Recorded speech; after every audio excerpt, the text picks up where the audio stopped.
भीम राम ने तोड़ी रीत पुरानी के भीम जी की मेहरबानी बदल गई जिंदगानी।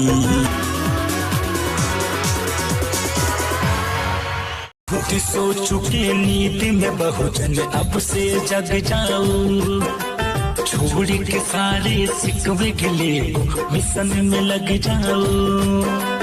बात न भूलो तुम पुरखों की, याद रखो कहानी, मांगे से हक मिला कभी ना, देनी पड़ी कुर्बानी के भीम जी की मेहरबानी बदल गई जिंदगानी। भीम जी की मेहरबानी बदल गई जिंदगानी।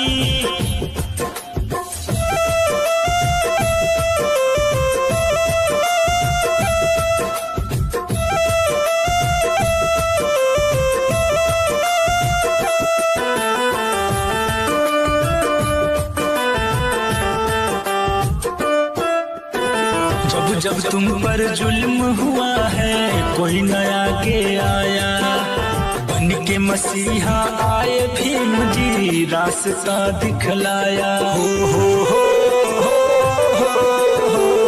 जब जब तुम पर जुल्म हुआ है कोई नया के आया, बन के मसीहा आए भीम जी रास्ता दिखलाया।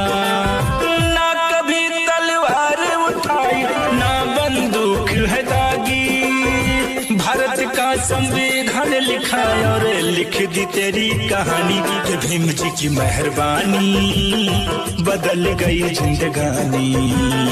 ओ भीम जी की मेहरबानी बदल गई जिंदगानी।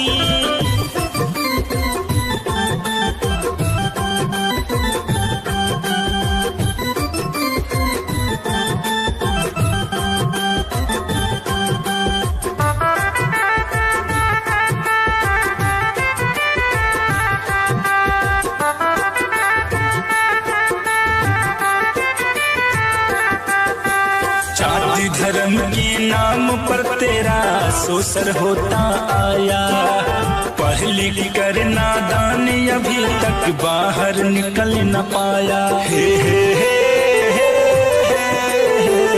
जाति धर्म के नाम पर तेरा शोषण होता आया, पढ़ लिख कर नादान अभी तक बाहर निकल न पाया।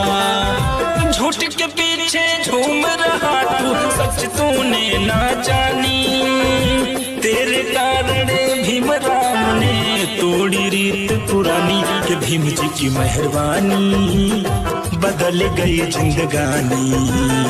ओ भीम जी की मेहरबानी।